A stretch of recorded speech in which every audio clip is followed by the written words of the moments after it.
Welcome to Politically Georgia from the Atlanta Journal-Constitution. I'm Greg Bluestein. Georgia Republicans head toward November in an unusual position. Donald Trump carried the state 2 years ago. Republicans remain the dominant force in statewide government. And yet there are unmistakable signs of anxiety inside the party. Republican Senate nominee Mike Collins trails Democratic Senator Jon Ossoff in every major public poll. Rick Jackson's neck and neck with Keisha Lance Bottoms. Democrats are showing signs of life up and down the ballot. We heard some of that anxiety at this weekend's Tillman rally in Rome, where Republican activists openly talked about an enthusiasm problem heading into November. So what does all that tell us about the Republican Party in Georgia right now? Jordan Fuchs has watched the party evolve from inside for years. She's a veteran Republican strategist and a top deputy to Secretary of State Brad Raffensperger. Jordan, welcome back to Politically Georgia. Glad to be back. This is going to be a fun show. This will be. So, Jordan, give us your diagnosis of where Republicans are right now. Is this a 50-50 state? Is this state tilting towards Democrats heading into November? Where do you think it stands? Just on raw numbers, I think that the Democrats do have an advantage. You also have the national temperature that's happening around the country. And there are many people who are saying that this is likely to be a referendum on Trump, not so much a conversation about the local Republicans, but really about national tone and what's happening in Washington. Now, we're going to get into a lot more about Trump later, and especially your role. But you've been on the wrong side of Trump's wrath plenty of times before in your capacity as basically the top aide to Secretary of State Raffensperger. How much do you think this race will be? These top races for Senate, for governor, even legislative seats will be a referendum on Trump? My personal opinion, I think it's very likely that the feeling of what is going on in people's pocketbooks. There was a recent focus group done, I think Jamie Dupree was writing about it the other day, that people know how much they're spending down to the dime. And so when people are focused on their pocketbook issues, what's going on, how much gas is costing them, and the prices at the grocery store, people are really concerned. And they heard all of the promises a couple of years ago of, there's going to be a chicken in every pot and no taxes this and no taxes that. And they're waiting for those promises to be delivered, and they haven't seen some of those. So it's concerning for the midterms. We'll see what happens. Are you hearing any Republicans with those sort of compelling messages that voters need to hear, or do you think they're focused on the wrong thing? I think the candidate that's really breaking through, mainly because of money and really, really great messaging, is probably Rick Jackson. He is talking about lowering property taxes. He's talking about all the things that Brad also ran on in the primary. And that is something that's definitely needed to get through the general election. So he is creating policies that answer to that need. And it's pretty impressive that he's breaking through all the noise of a general election in order to get it done. Yeah, $100+ million will help that. And we saw his latest campaign finance reports. Actually, he's not leaning yet, at least, on his own wallet, but he is leaning on more donations from the Republican Governors Association. So he'll be well stocked. But let's talk about the other side of that marquee Republican race, and that is this race for Senate. Mike Collins. Why are Republicans so nervous about his fate right now? I think he took a little too long to answer a lot of really interesting questions about his personal staffers, about people around him.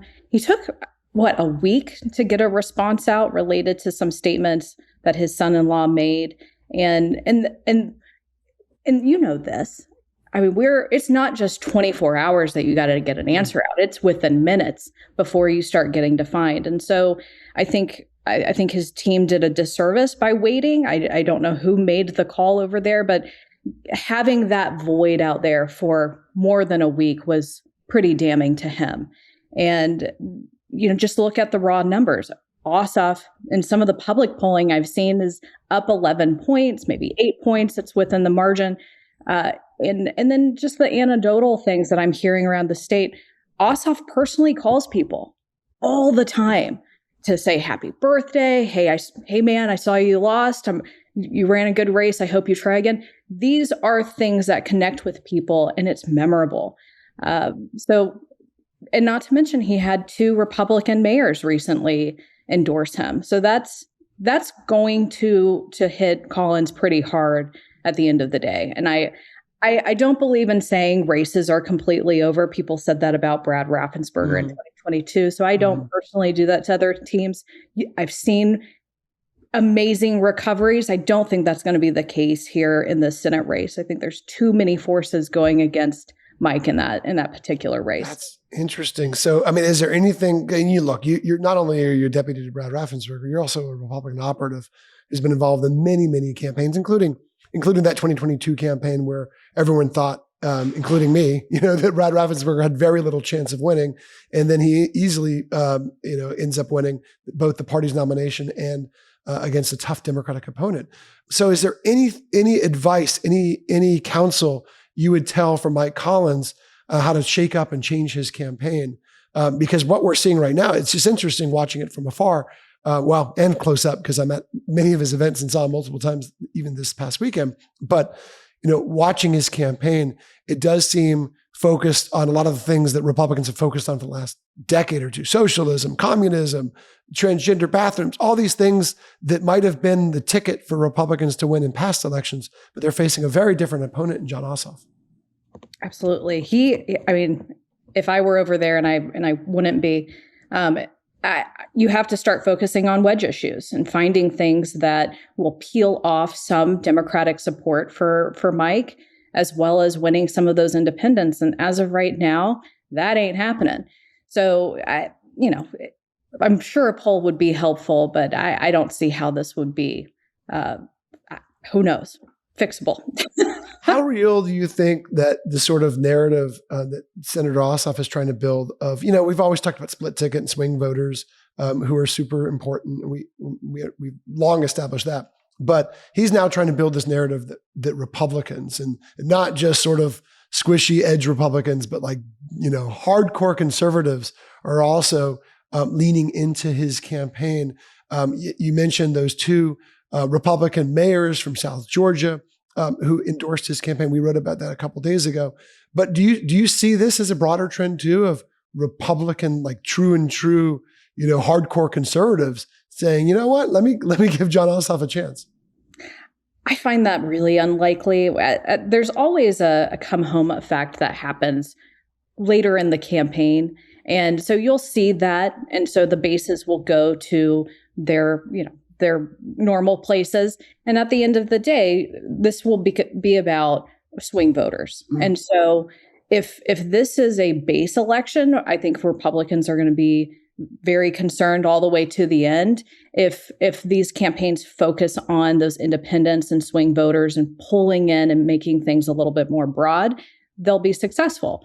The state has been in play. I don't know if people know this, but since 2018, I was a part of those races as well. And I remember feeling the Trump effect then, especially on my local campaigns around Metro. And I don't envy where a lot of these people are. I've been there. It's a tough thing when you have the economy working against you, and we're now in a war that we didn't ask for. So how real is the Republican enthusiasm gap? I asked that because I was at the Tillman rally a couple of days ago in Rome. It was a theme that kept on coming up by the candidates on the stage saying there is no enthusiasm gap. Republicans are locked in. But we have seen not just polls, but there's plenty of anecdotal evidence, and there's concern, just like I mentioned, from Republicans about even Republicans either staying home or holding their nose and voting for Ossoff in some of these in the Senate race. But also we're hearing some of that down the ticket. Is there a really enthusiasm gap? Are Republicans equally concerned about swing voters as they are in galvanizing their own base? I talk to these folks all day long, and I was on a flight back home a couple of days ago, and this MAGA guy asked me, what do you do? And I told him, and I'm very proud of what I've done and what I've accomplished. And he paused for a second, and he was like, "Who's running?" And I told him who all is running, Mike Collins, da, da, da. And he's like, I'm really not interested in anything that's happening right now. And that's normal around this time. You and I live and breathe politics. It's something that is fun and really interesting. The average person is not thinking about any of us right now. They'll start paying attention in the next couple of months. What I would be concerned about is the temperament in Metro Atlanta, that turnout in Metro Atlanta. You saw kind of a suppressed turnout in the primary. I don't think that fares well for Republicans if that continues. And I meet Republican women every day who really struggle with some of the messaging that is coming at them from the fringes of our party.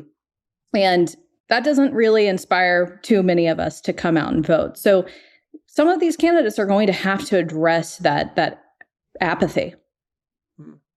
So at Tillman, we heard warnings about communists, about socialists taking over the Democratic Party, about banning Sharia law, about transgender bathrooms, about ending birthright citizenship. There was other messages too, but Jordan, I mean, I could have taken those same lines and transplanted them to a campaign from 8 years ago or 12 years ago.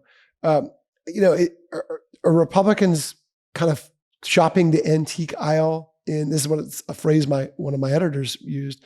Are they shopping in the antique aisle of political messaging, not focused enough on the pocketbook concerns that are happening right now? Or is that a useful way to energize the base with tried and true methods, saying that your opponents are communists and that Sharia law needs to be banned, even though it's not really any sort of threat of being instilled in Georgia right now? Look, a lot of these guys are creating messaging based off of polling that they've seen at the end of the day. And I've worked with a lot of these consultants.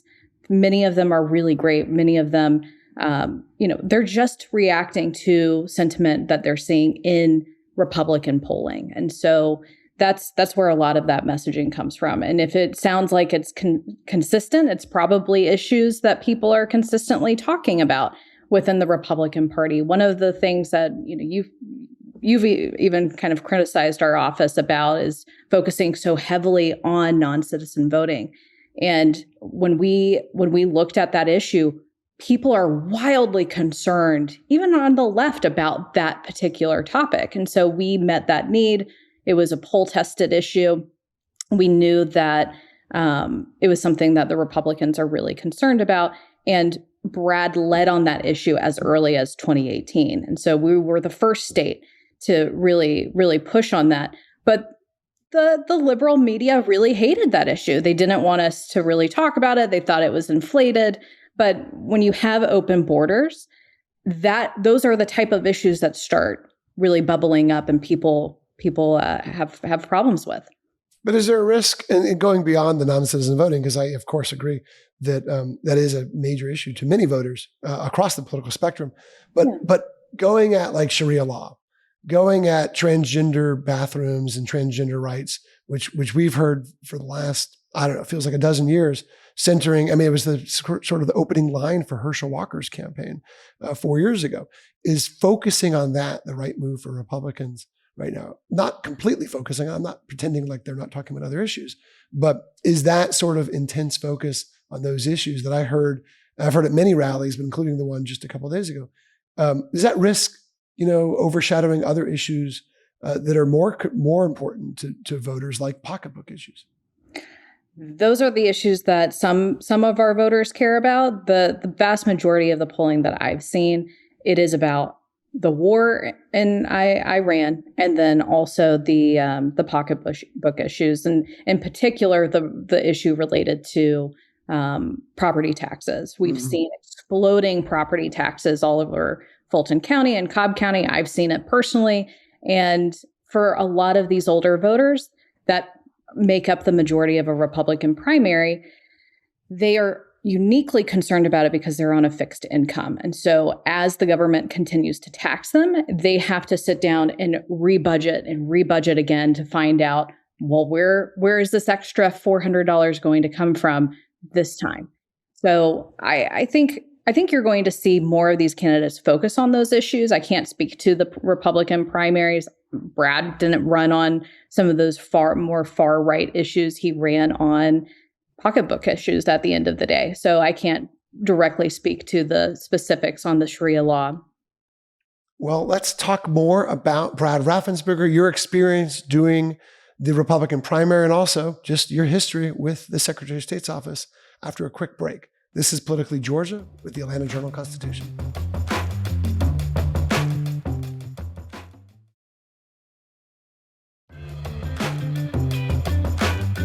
Welcome back to Politically Georgia. I'm Greg Bluestein. Before we move on, a quick thanks to everyone who subscribes to the Atlanta Journal-Constitution. Your support helps make Politically Georgia possible.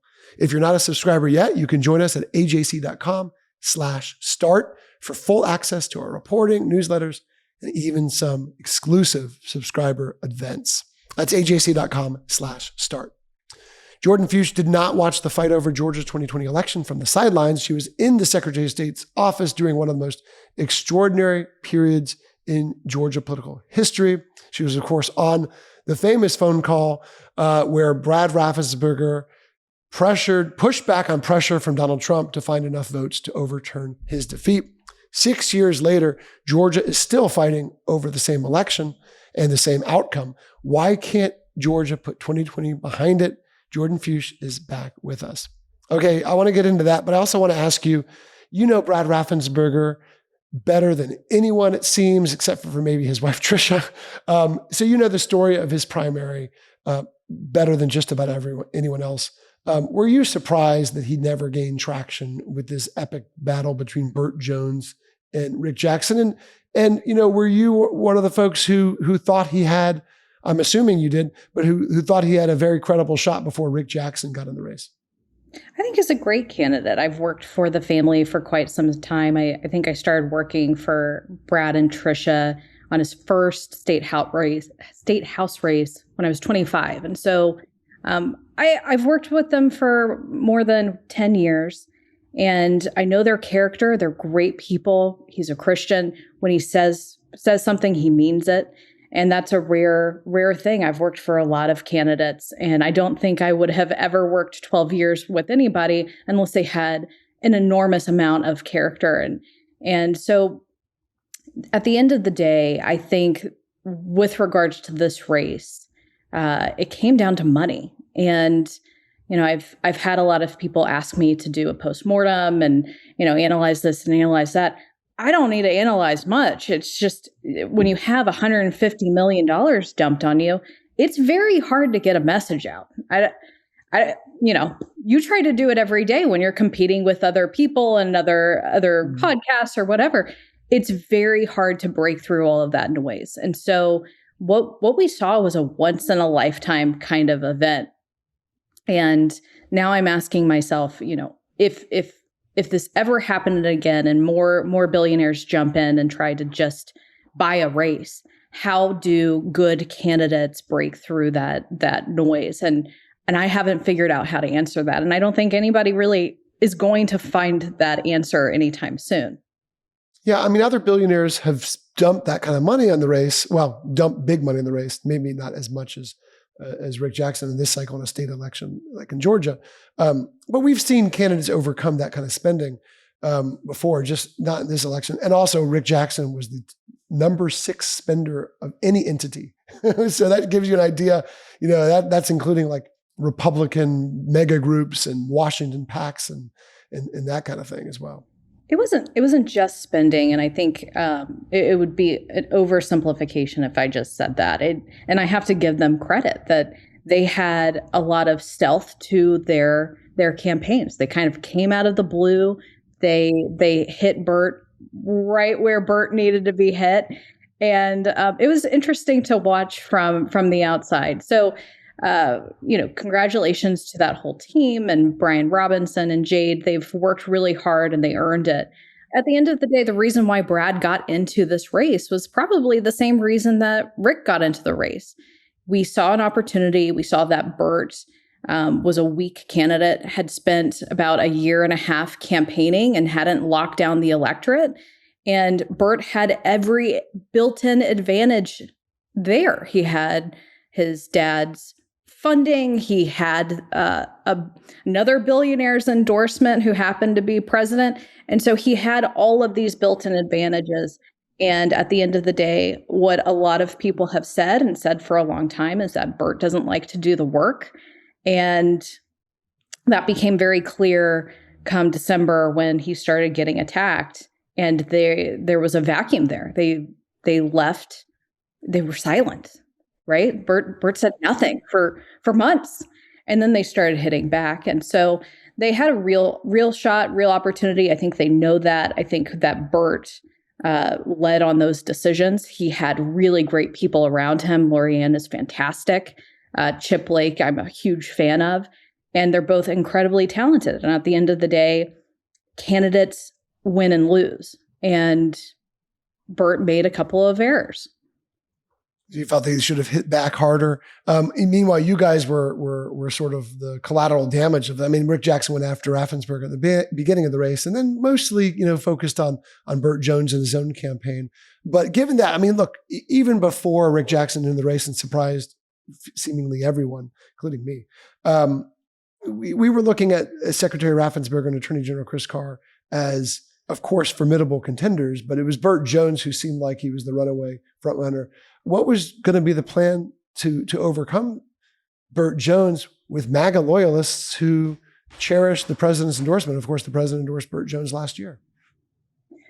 Look, we were looking at the same polls that Rick was looking at the end of the day. And so what the polls were showing is there were a lot of people, a lot of Republicans willing to vote for somebody who was not endorsed by Donald Trump. And I think that is the conversation that people have been missing, is that even though Burt had the endorsement, had it very early on, was running for a year, he still did not shore up that support. And so there was an opportunity for somebody who was not endorsed by Donald Trump to get into this race and dominate it.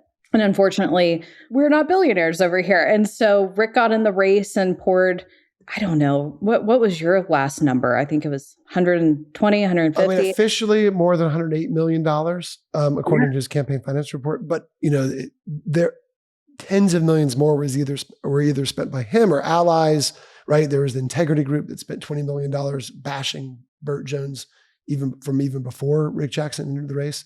There are folks who thought you guys were behind that. I've asked you, but you had nothing to do with that integrity, right? No, I would be retired if that were the case. And, I so call it a cool, $130 million that they spent across all entities. And that was pretty significant. And what this race really does show is that you can have zero name ID, go from 0 to 100 and still win a Republican primary. And that is interesting. And I think the business community is going to be looking at that for quite some time. And, the broader Republican donors are having the conversation of how do we compete with that if that ever happens again. So we shall see. I don't have the answers. Somebody does. And, we live to move on. So yeah, that's interesting though, that how he can maybe forge a path for others if of course he's successful in November, which remains a giant open question. Jordan, there were of course though, and and you've encountered plenty of them, plenty of MAGA loyalists, plenty of Trump supporters who still hold a grudge against your boss, against you, against the office for 2020. Why does the 2020 election still have that sort of power to hold so many Georgia Republicans in its thrall all these years later? Because we wrote this story, it feels like half a dozen times, that the 2020 election still is animating, still is factoring in to Georgia politics, even now in 2026. I think a lot of it has largely been overstated and dissipated over time. Look, we have a great relationship with the White House right now. In fact, we were the ones to talk to them about how do you save and focus on this issue of non-citizen voting and actually identifying real non-citizens and getting them off the voter rolls. And the White House credits our office with creating that process. So as far as 2020, look, people have moved on. I've moved on. I think largely they have moved on as well. And the folks who really like talking about this every day is the media, because it's interesting and it's historical. As far as But I would quibble with that, right? There is an ongoing FBI investigation into Fulton County ballots, and there was a raid not a few months ago. There are legitimate concerns, I think, even now that the Justice Department could be looking at your boss, right? I mean, this is. I remember walking the halls of the Capitol and having Republicans come up to me after that FBI raid and be very concerned that there could be indictments of sitting, elections officials in Georgia. And they were worried, of course, it was basically a Republican witch hunt. So I would quibble with the argument that it is a media obsession, especially when we have candidates running for top offices, including Mike Collins, who said that Trump won the 2020 election. Oh, well, he didn't. And so we're in a state where we audited, we recounted, we recounted again, we had an independent audit, and we looked into all of these claims, and we found that a lot of the things that were being stated were overstated. And, one of the great things that our team did was implement a system that can be audited. And I can't imagine what that 2020 election would have looked like if we had the DRE systems. Remember, a couple of years ago, we just had a voting machine that the only confirmation that your vote counted was a beep. You pushed a button and it made a noise. And so now what we have is a physical paper ballot system that is auditable. We have added another layer to that where it's an independent audit that looks at every single ballot and confirms the accuracy of it. And what I found interesting about the group that has been pushing for hand-marked paper ballots literally since Kathy Cox was in office, it's been a while. She hasn't been in the office in a while. But they've been pushing this issue for quite some time, and they've been successful in building a coalition with the MAGA group. And it sounds like they're going to be wildly successful at implementing hand-marked paper ballots into the system. What a lot of people don't realize is the why behind why they really want that. And it is my opinion, and a lot of people, that they want the errors that come with hand-marked paper ballots. There's something called an overvote, an undervote. They want to relive that Bush v. Gore days where you can go in and litigate against a ballot and throw out ballots that you don't like. Whereas right now you have a uniform system that is tested, and we've reviewed it, we've looked into it, we've audited it, and at the end of the day, it is accurate. And what a lot of people forget is Trump won on the voting machines. He had spent all summer long in 2020 talking about how you can't trust the absentee ballot. So it moved people to go vote in person. And so he had won on those voting machines. And then when all those absentee ballots came in and were counted, that's when the state went for Biden in 2020. Of course, that was during the pandemic, where there was a even larger number of absentee ballots than Georgia's usually used to. And Jordan, you have spent a tremendous part of your career on voter integrity, on ballot security, on these issues that are basically the underpinning of our democracy. Next year, when your boss is gone, when you are likely no longer involved in day-to-day state government, there will be a huge debate under the Gold Dome about what to do in the future. You hinted at this, but is your message to lawmakers, your plea to lawmakers, to kind of stay the course with Georgia's election system? I don't have a message for them. At the end of the day, they're going to have to own their decisions. And if they want to pass hand-marked paper ballots, that's up to them at the end of the day. That's, it's going to be difficult to re-educate all of those election officials on that process, but it's very doable. And I do have questions about why they would want hand-marked paper ballots, because it's more people in the process, more likelihood for errors, more people touching your ballot. And so it's an interesting thing to watch these activists push for this based on claims that the election was stolen in 2020 and that they don't trust Fulton County and they don't trust this and they don't trust. Well, Fulton County is going to be even more involved in hand-marked paper ballots and counting and hand counting and that sort of thing. So it's interesting. I don't think it's my mission anymore. I'm going to be moving on.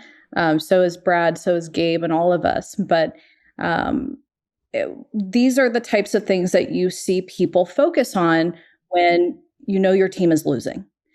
And we saw that with Roy Barnes. I had a meeting with one of his team members years ago, and I had the guts to ask him, is this what this looks like when the state's flipping? And he said, yeah, you got to start redistricting and you got to do this. And people start contesting whether or not they trust voting machines. And in the reality of it is Georgia has changed. And a lot of people haven't realized that. Come to Atlanta, take a drive around and see what's going on here. Our population is booming and it has radically changed in the last 10 years. And that's been something that even my grandparents know. My grandmother's lived in Tucker since the 70s, and things have radically changed around her. DeKalb County was a Republican county at one point. Think of that. So, Same with Cobb, same with Gwinnett. Do you see a political future for Brad Raffensperger? Do you think he's hanging up his political hat, so to speak, after this cycle, or do you think he runs again? He's far from done. It's at the end of the day, I could push him to run. It has to be his decision. Mm-hmm. And it's something that he has to decide on. And who knows? I don't think that he's ready to have that conversation with me or anybody. It's going to be down to, what he and Tricia end up deciding. And if they want to run again, I'm right there. I'm ready to run for them all over again. So it'll be interesting to see how November shapes up. Jordan Fuchs, thank you so much for joining us. Thank you for having me. That's going to do it for today's edition of Politically Georgia. If you have a question you'd like to ask us here on the podcast, remember you can always call our hotline anytime, leave a question, and we'll play it back and answer it right here on the show during our Monday mailbag segment. The number is 770-810-5297. YouTube viewers, welcome to our channel, and please click the subscribe button so you never miss an episode. You can follow the Politically Georgia podcast on Apple, Spotify, or any podcast platform. Wherever you're listening, we always appreciate your comments, your ratings, and reviews. We'll talk to you next time on the Politically Georgia podcast from the Atlanta Journal-Constitution. Thanks for listening to the Politically Georgia podcast. Our executive producer is Shane Backler. AJC's head of audio is Sam Stamler. Production support from our partners at Goat Rodeo, including Kara Schillen, Hazel Hoffman, and Max Johnston. For more of our political coverage, visit ajc.com/politicallygeorgia, and we invite you to support local journalism by subscribing to the AJC. Join us again next time on the Politically Georgia podcast from the Atlanta Journal-Constitution.